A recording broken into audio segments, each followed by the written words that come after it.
All right, it is now promptly 10 o'clock in the morning, and good morning to you. We are set to get things going here today. Welcome to Don't Get Ransomware in Your Stocking. I'm Doug Sokolowski, the account manager for Lamm Tech. Before we officially get started, we do have a couple of housekeeping items to review. Everyone is muted, so there's no background noise. There is a Q&A window that is available for use with any questions or comments you may have. I know last time we had several comments and questions, so be thinking about that as Rob is presenting here in just a little bit on questions that you may have. In addition to introducing our guest, I also will serve as the moderator. Our Lamm Tech marketing manager is also with us, Courtney Hicks. She'll pose questions or comments as well. There'll also be a time available after the webinar to ask questions, and we'll either answer them during the webinar or set up a time to answer your specific questions if that's needed. We do not have a poll this morning, but we like to see your questions or thoughts. Contact information will be provided at the end of the webinar for you to get in touch with us at Lamm Tech. In addition to our live webinar, we'll also provide a link to the recording should you want to review what you learned today or just want to share some general knowledge with another person or company or anybody within your organization for that matter. We do appreciate that. Without further housekeeping items, let's get officially started. Again, good morning to you. I'm Doug Sokolowski, the account manager for Lamm Tech, and we welcome you and thank you for your time on today's webinar. Now, to give you a little bit of a background and information about Lamm Tech, we were founded by Robert Lamm in 1999 in Sedalia. Robert still serves as our owner, and we'll be hearing from him today as our speaker. We provide managed services for businesses and organizations with our core coverage area going from the Kansas City metro area to Columbia. And even over, I should say, up north in Brunswick down to Springfield. But of course, we do service several other states and regions with the clientele that we have. Lamm Tech aligns IT solutions with your growth initiatives. Our goal is to take care of your technology so you can focus on the day-to-day business and stop expanding on any problems or issues that may arise. We offer managed services to maintain things like security, help desk support, consulting, as well as data recovery and backup services. One other note before I introduce our speaker, for those of you joining us today that are current clients of Lamm Tech, we do appreciate your partnership. We do believe you'll learn a lot about how to protect your business, even here during the course of the holidays, and for information to use as well. If you have any questions on what you learned today and how it works with your specific agreement, feel free to reach out to our team after the webinar is complete. Now, we do have a special invitation as well. Every month, we invite you to join us for webinars on a variety of topics. If you're not receiving our email invitations, feel free to subscribe to our newsletter and join us to discuss business technology trends and ways to leverage your investment. You can do that with the link that you see, and it's at lammtech.com/webinars. Well, without further ado, we appreciate your interest in learning more to improve and enhance your business strategy, especially preparing for 2021. The holiday season is not only full of joy and laughter, but of course, it's a time to be on guard for the scams and the viruses that are out there every day. Unfortunately, they continue to go up, and so does ransomware. We all love our stocking stuffers, but ransomware is one lump of coal that you don't want. You probably want things like the chocolates and things like that, okay? But it's my pleasure to introduce our speaker today, who'll pass along tips and advice to don't get ransomware in your stocking. It's the owner and CEO of Lamm Tech, Robert Lamm. Happy holidays, Robert. Thanks, Doug. Same to you. Good morning, everyone. Thanks for joining. It's an interesting time. The whole year has been pretty interesting for everyone, and it seems like as we do these webinars, we kind of build this anticipation and try to create a sense of urgency with everyone with regards to cybersecurity.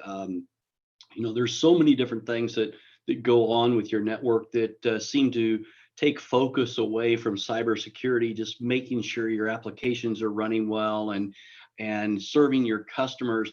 Oftentimes, cybersecurity really kind of plays a back burner to what we're thinking about on a day-to-day basis. That is until something bad happens, and then all of a sudden everything else comes to a screeching halt, and you're in the middle of a very serious event going on with your network and with your business. So through the course of the webinars that we've been delivering over the past 3 or 4 months, we've spent a great deal of time talking about ransomware, malware, cybersecurity, best practices and everything. There was a kind of a common theme from people, and I think it's a natural curiosity, is that how does this happen? And we've talked about that, but we've had a number of requests of saying, tell us some stories, tell us about some things that have occurred that you can share. We've been very fortunate that we've had a very good year on no cyber incidents. And of course, I'm sure all my technical guys in the other part of the building just felt a shiver up their spine, because that usually is a jinx when I say something like that.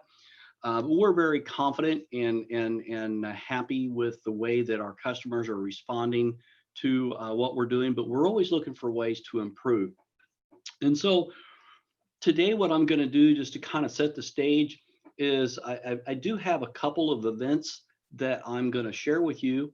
One is, I think the big theory is that when you read the headlines, if you logged in early and saw our kind of rolling lobby, the headlines that you read about people or businesses that have been impacted, and typically that focus is always spent on, the banks, the hospitals, the big cities like Atlanta, and the hacks that happen. The reality of it is that while those are the ones catching the headlines, the ones that aren't catching the headlines are the smaller businesses that we're talking 8 machines. And I happened to find actually an interview with a business owner that I'm going to replay that clip. It's about 11 minutes. Trust me, it's worth listening to, because when you start thinking about and hearing the story of this fella, you're going to be saying to yourself, wow, I mean, that's the size of business, size of company that I have or that I work for. And it's very impactful. So we're going to kind of show you both ends of that scale. So, let's start out talking about, as a reminder, what are some of the myths that we here at Lamm Tech have heard, what my peers in our industry, when they're talking with their clients and their prospects. A lot of people are very reluctant, and understandably so, because everything has a cost. There's always a cost associated with something. And what we try to do is we recognize and understand, because I'm a small business owner as well, and there's always a cost to everything. But what you also have to do is weigh the cost versus the risk and find balance. So simply saying, hey, I have a good antivirus and anti-malware software, and that's all we need. Unfortunately, that's not the case. We tell our staff daily, be careful opening emails. I showed you an example I got at 7 o'clock this morning that was very curious, and I'll talk a little bit more about that. But just simply reminding your staff, oh, hey, now watch out when you open emails and don't click on things. That lasts for about 5 minutes, because they get busy, they're working on other things, and it has to be a part of their daily thought process. Oftentimes people say, we don't collect payments, we don't collect money, so we really don't have anything worth stealing. Well, that's kind of a myth too, because even though you may not have something worth stealing, ransomware is affecting the tools that you use to conduct business, to keep track of who does owe you money, to be able to send invoices to people to collect money for services you may render. So there's a lot more to it than them just saying, hey, we're going to steal your data. They're not oftentimes so worried about your data when they get to the smaller businesses. They want to disrupt your day. They want to make it so if you don't pay, you go out of business. Another fun one is our firewall will block all the bad stuff. For years, we were just, it was just ingrained, it was almost pounded into our brain that you need a good firewall. When you get a good firewall, that's all you're going to need. Well, that probably was the case 7, 8, 9 years ago. But just like everything else with technology and the evolution and changes that happen, every time a bad actor wants to come up with a new way to do things, they exploit the new technology that comes out. And so consequently, firewalls are not the end-all solution to protection. It's a layer. We have nothing a hacker would want to steal. Again, kind of goes back to the deal about payment details and everything, that, you know, they're not necessarily in it just for theft. Another thing that has come up over the past 3 or 4 years is this BYOD, bring your own device, movement, where, you know, people can bring their iPads, and everybody has smartphones and everything like that.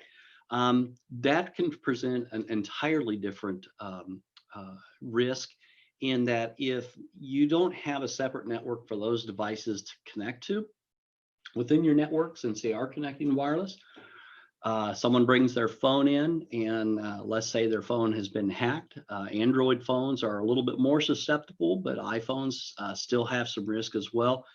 There's always a potential for those to be able to jump onto your network. Our passwords are strong enough to avoid a data breach. My guess is they're not, and probably unless you have some kind of an evaluation run or a penetration, not necessarily even a penetration, but a scan done on your network, it's really hard to tell.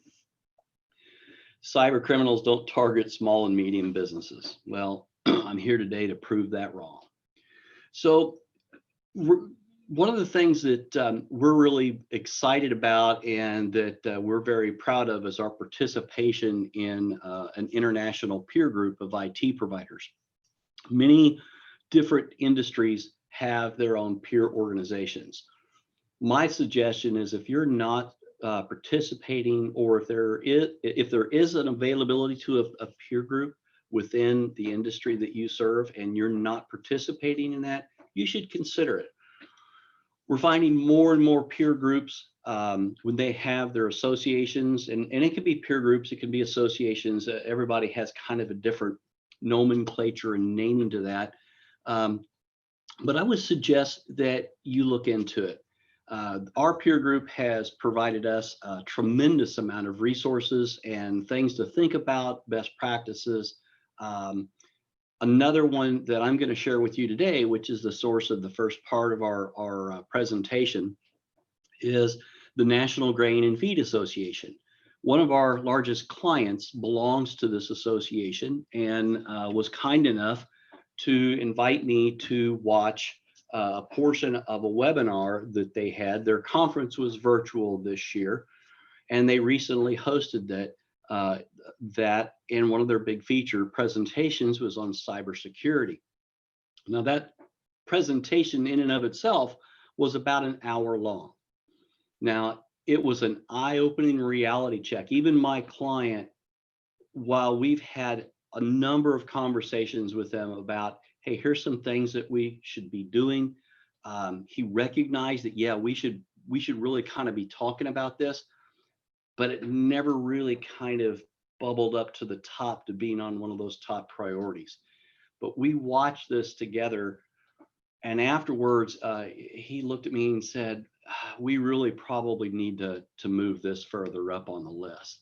So this is what we're going to do. I've condensed it all into one side, but essentially this is a somewhat of a play-by-play of what has happened, or what had happened. And this was just in June of this year.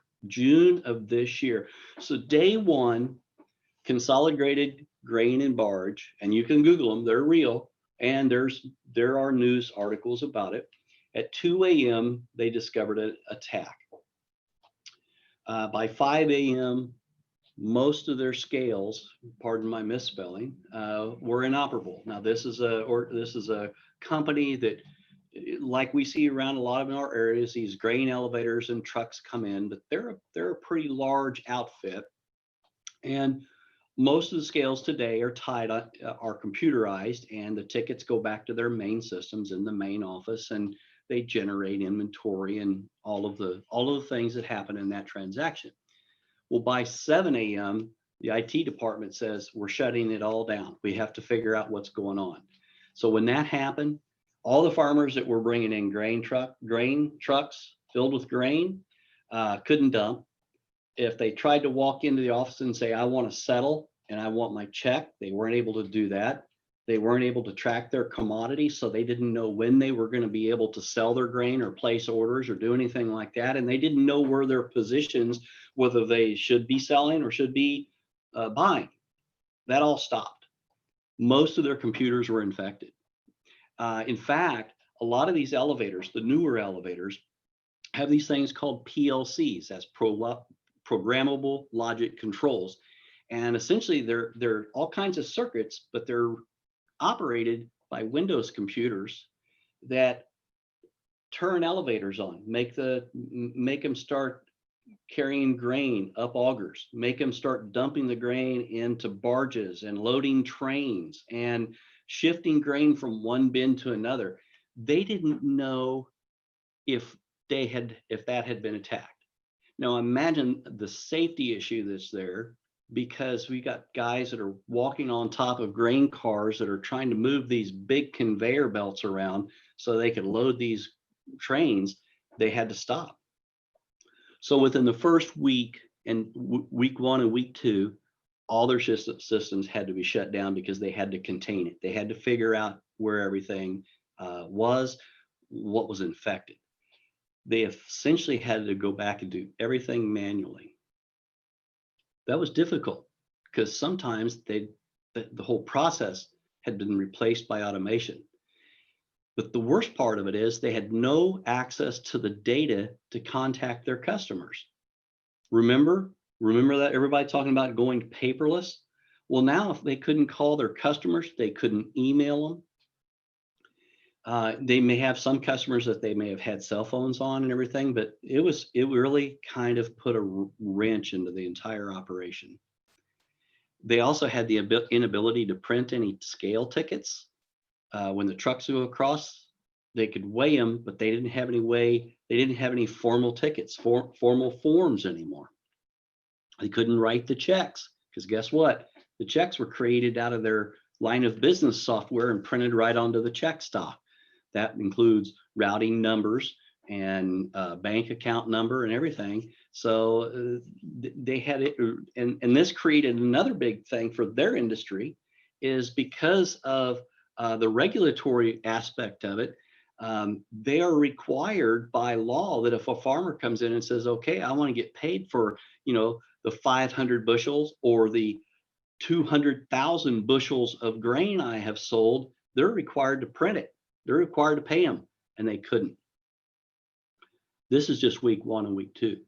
Week 3, they finally have progressed to where they went and purchased 344 new computers. The reason they purchased them wasn't entirely clear, but there's 2 reasons that could have happened. Some of this malware and ransomware that occurs actually does get into the actual boards of the computer and is impossible to remove. Another consideration is that the time it takes to rebuild a computer after something like this, if the computer is so old, they look at the time it costs to bring that one up versus just buying a new one and reloading it. Oftentimes, that's the reason behind that. I know the city of Atlanta was faced with the same issue. So then once they started that, they restored their systems from backup. But again, some of the systems they were forced to rebuild from scratch. They may have not had them backed up. They may not have been viewed as something that had critical data on it, but overlooked the idea that we may need to replace that computer. And their thought is that, well, we'll just have to buy a new one and replace it. Week 7. So now all the protocols of their operation have changed on how they're doing things. And by the end of week 9, they were slowly returning back to a somewhat normal operation. So think about that for a minute. Even if a small business, 5, 6, 8 computers imagine if you changed the ratio of all the things that happened in that 9 weeks. How long would it take for you or your business to be able to return to a somewhat normal operation? To me, it's frightening. We look at our systems here internally and recognize the amount of computers and users that we touch, which is over 3,000. We're very, very focused on this type of event and what we can do to overcome it. So what was the outcome of this? So Greg Beck, who's a senior VP of the grain division at Consolidated, is the gentleman who gave this presentation. And the takeaways that he gave were to me very poignant. It was extremely distracting from everyone from CEO clear down to the hourly staff.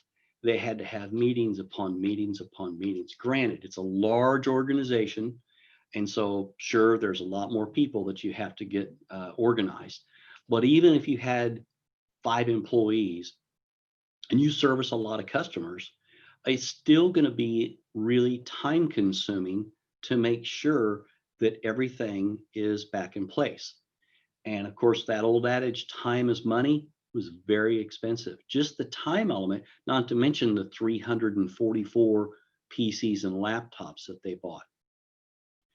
The quote that got me most is, in hindsight, I should have insisted that employees that failed phishing tests have privileges suspended. And I paraphrased that because he continued to say, until they've at least established a better behavior, or we've determined that they're just not gonna fit in.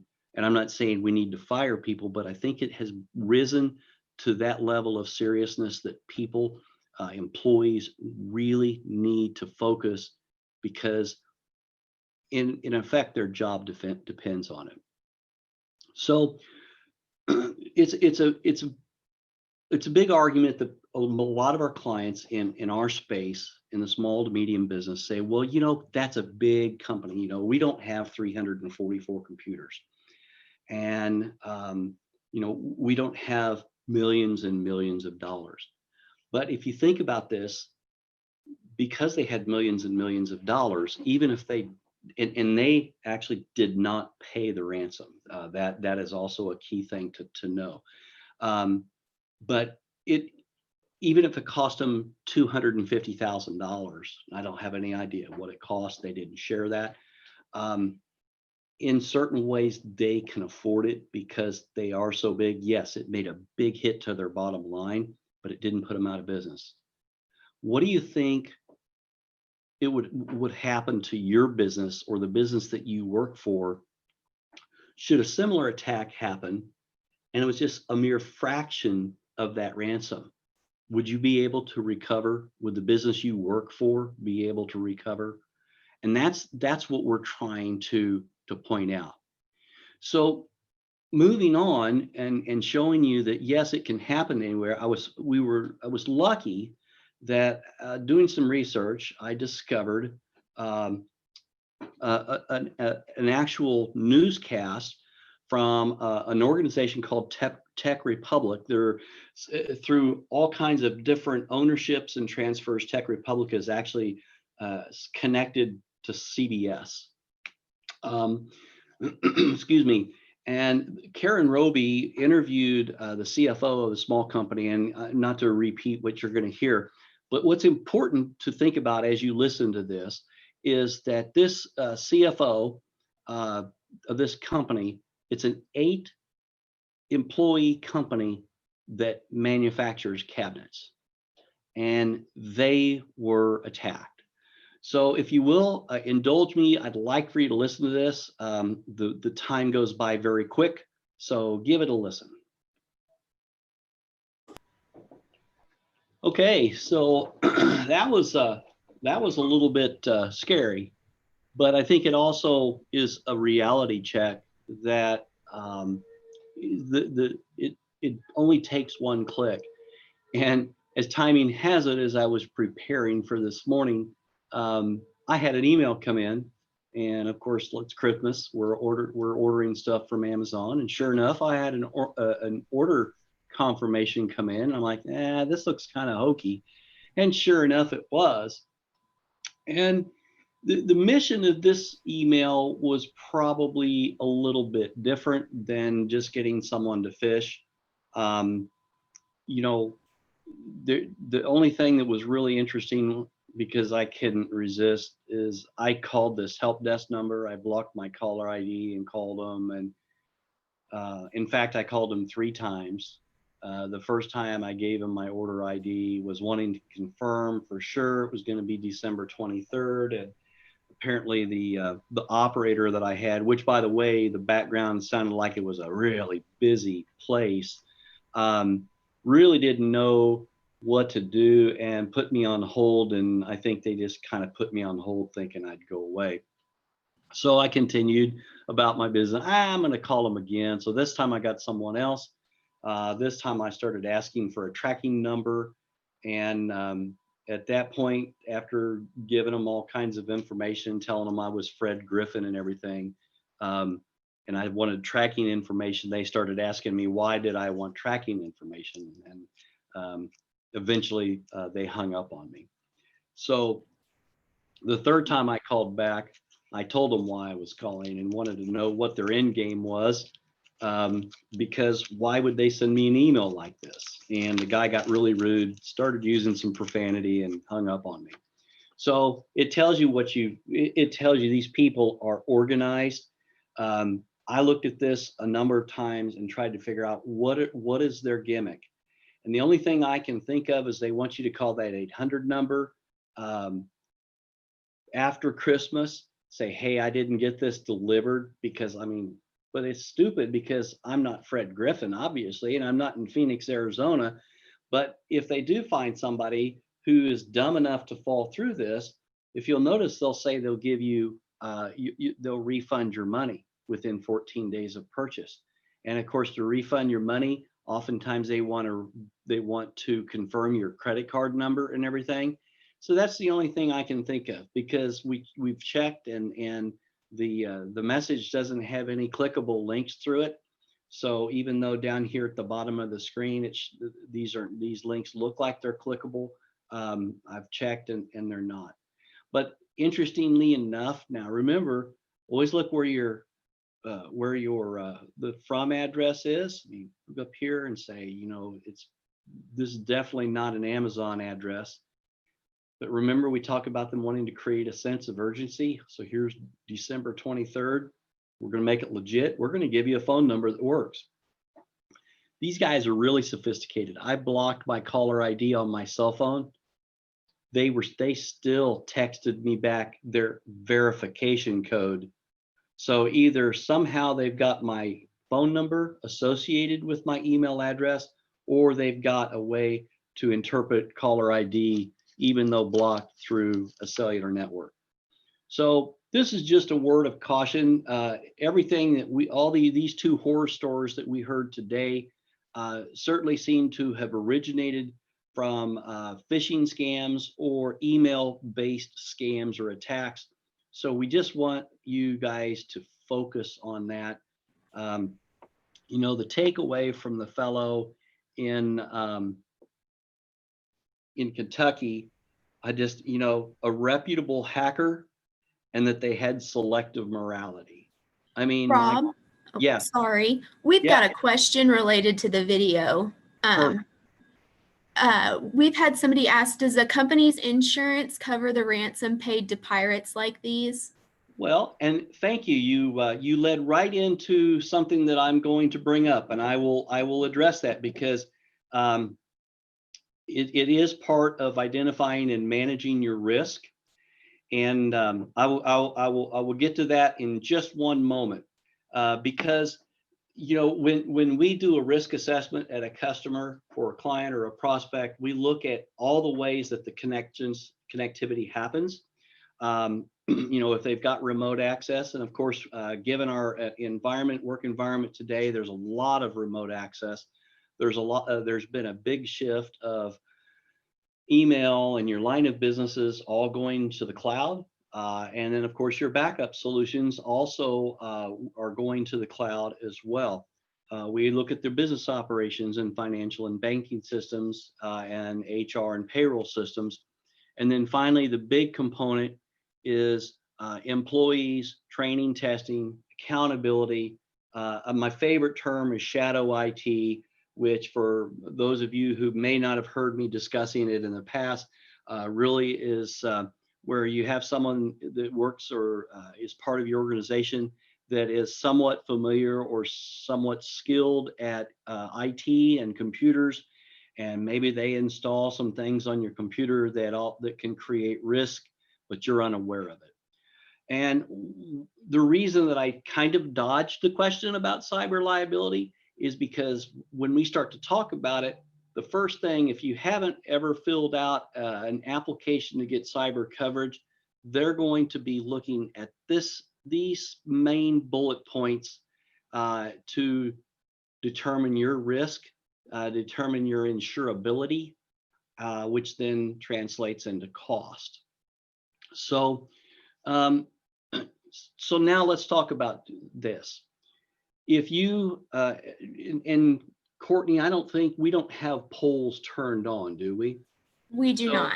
We do not. So if you folks would all just do a quick chat back to Courtney and tell her if you think, or either you think or you know for certain that your current business operations policy has cyber coverage. Ready, set, go.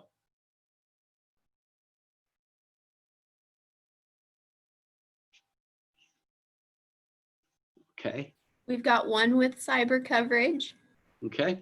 One who doesn't know, but they assume so. Scary. It's okay. That's okay. We won't. I'm not going to pick on anyone. Nobody's name is going to be mentioned, and your responses only come back to us. They don't go out to everyone.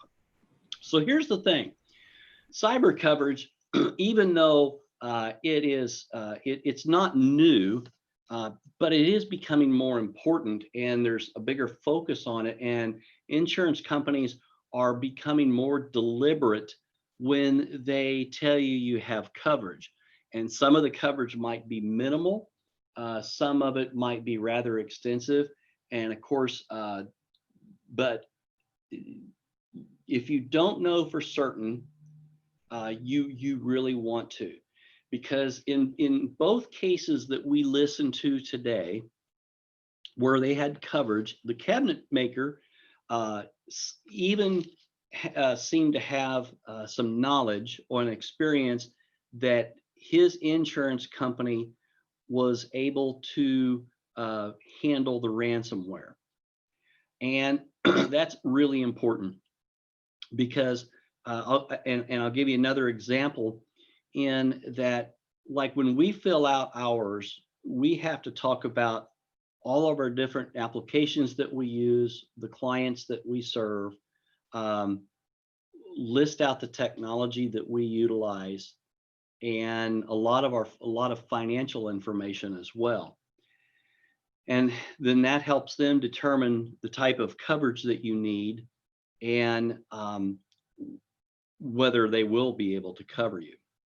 Of course, if you're a medical office or anything to do within the medical industry or the financial industry, that really adds a great deal of complexity on it. If you're doing payroll and things for other customers or an accounting firm, that's yet another area that adds a lot of complexity to it as well.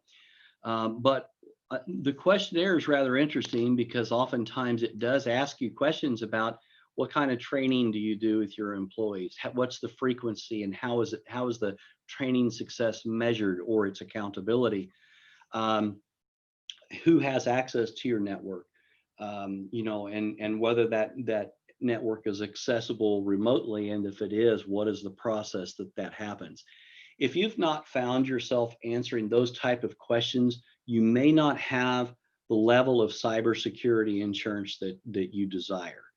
Now, of course, as an IT provider ourselves, we have about a 12-page document that I think that I had to fill out for ours. Yours is probably not going to be nearly as complicated. But in answer to your question about payment for ransomware, typically it's you can look at that as a car wreck. If you have the right kind of coverage, you're going to have a deductible. But then the policy, the insurance company that carries your policy usually will have a part of their organization that, like that gentleman said, specializes in negotiating with these. Now, what we have seen is that the policy is written even with your local agent, but it's actually handled on up the ladder to you're going to see places like Lloyd's of London that specializes in it. The Hartford agents, the Hartford group is another one. But you still buy them through your local agent, and then they use that company. They write for that company. So if you don't have some pretty specific clarity, I would strongly encourage you to look into that. And we have a couple agents that I would be happy to share with you offline. If you have, you can reach out to me, just person to person. Feel free to email me at robert@lamtech.com, and I can provide you some direction there. So we're running low, or we're not running low, but we're getting closer to the end. And I wanted to leave you with this, I guess, thought, something I would consider you to, I would ask that you consider. We talk a lot about using technology to reduce risk. And really, the IT business, the way we view it, is more about risk mitigation than it is. The way we provide risk mitigation is through good services, through lowering your exposure to equipment failures, issues with training and things like that. This is one level or one area that we've really been focused, and I can guarantee you 2021 is going to be big for us. Let's talk about our cabinet maker who paid $150,000 ransom. That was after it was negotiated down from $400,000. Now, had he not had cyber liability insurance, an organization with 32 employees, do you think that $150,000 would have impacted them greatly? I would imagine that it would. So we've got some rough numbers to think about. We focus on 4 areas when we talk about a complete mitigation solution. And by when I say complete, I mean well-rounded. I'm certainly not implying that this is a 100% way to stop this, because there isn't a 100% way, only for one reason, is that we have people involved, and people make mistakes, and so we can't hold them to a 100% standard. But what we do have is something that isn't monitored cannot be managed, and so we start out monitoring with dark web that is basically part of a service that allows us some visibility into that deep-seated web clearinghouse where people can buy compromised emails and usernames and passwords. And we monitor that for clients that engage with us. The next is we conduct phishing exercises with those clients. That's our kind of a testing method to see how our end users are performing. We get scores, we get reporting back that says, of the 100 people that we tested, 3% clicked through. And then it's different levels. They open the email. Well, naturally, we kind of all open the emails. But then after they read the email, did they click through it? So that's a point. Once they click through and it presents them with a phony Office 365 login or a phony Amazon.com login, did they go so far to put their credentials in? And if they did, That's another big point. And we collect that data to then report back to our point of contact or whoever we're working for within that organization and say, here's what we have on this exercise. We sent out 50 emails. Of those 50 emails, we had 10 people click through them, but then they stopped and said, oh, well, with the exception of 4. And those 4 went so far to put in their credentials. People who do that probably demonstrate that they don't have adequate training, or that they were in too much of a hurry and weren't paying attention, or maybe just didn't care. So we take those 2 components and we use that to try to create an informed environment where staff is constantly being trained monthly. There's always a phishing exercise going on, and we provide that. We have some companies that have even added that as part of their HR process, that if they have people who are kind of repeat offenders, they will sit them down and explain to them the seriousness of what this activity does, not only to their job, but to the company as a whole. So with the introduction of Microsoft 365, a lot of us are using Teams and Outlook and Exchange that's hosted in the cloud. Microsoft does a pretty good job of monitoring and securing their email, but we have an extra layer that adds into that. That's the Microsoft 365 Advanced Threat Detection that we really encourage people to add to their subscription. And then finally, a secure email encryption service, which allows you to send your emails out very easily, that they're encrypted and only can be read by the recipient. So there's a great layer of protection there. Often we have found that is necessary for certain industries. Of course, the obvious people would be financial, health, medical, but we're finding it on a broader scale. So you have that as an option, or you can go in with fingers crossed to save money. You can hope for the best. You can hope your insurance coverage is good enough, or might even cover the losses. And of course, if you can't service your customers, you hope they understand and they don't go somewhere else. And then, of course, then think about your vendors, your lenders, and of course your employees when somehow you don't have the money to, or the access to be able to do payroll and things like that. So our challenge is, consider $1,920 a month, and I used 8 users just for this gentleman that was just on here, or excuse me, $1,920 a year. Had he paid less than $2,000 a year, it could have saved him $150,000 in ransom. And granted, he probably didn't have to pay that. He probably only had to pay maybe $5,000–$10,000 deductible, depending on what that is. But the 150 or even that 10,000, that's hard money. But what does it do to your reputation, your business reputation? If this drug on like the other company for 9 weeks, and they weren't able to take care of their employees, or they had other employees that just left, or their vendors, there's a lot of things that go along with this that you really can't put a dollar value on.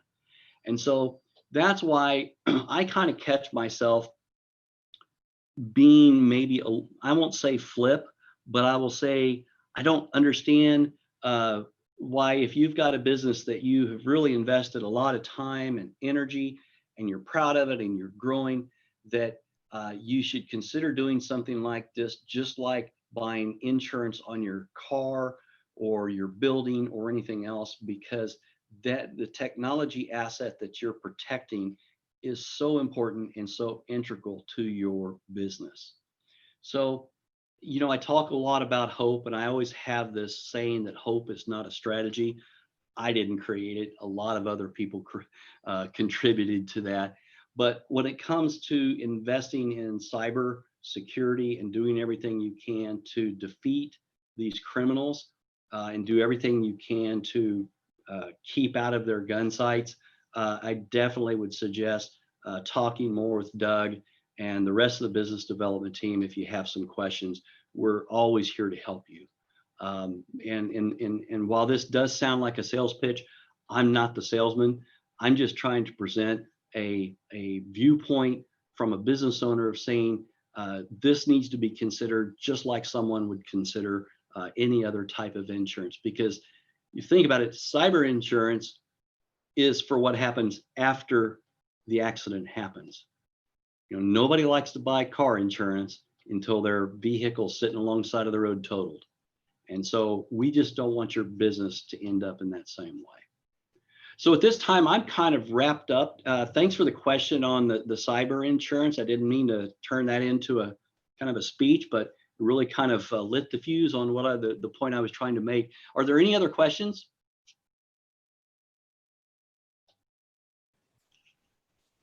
Okay.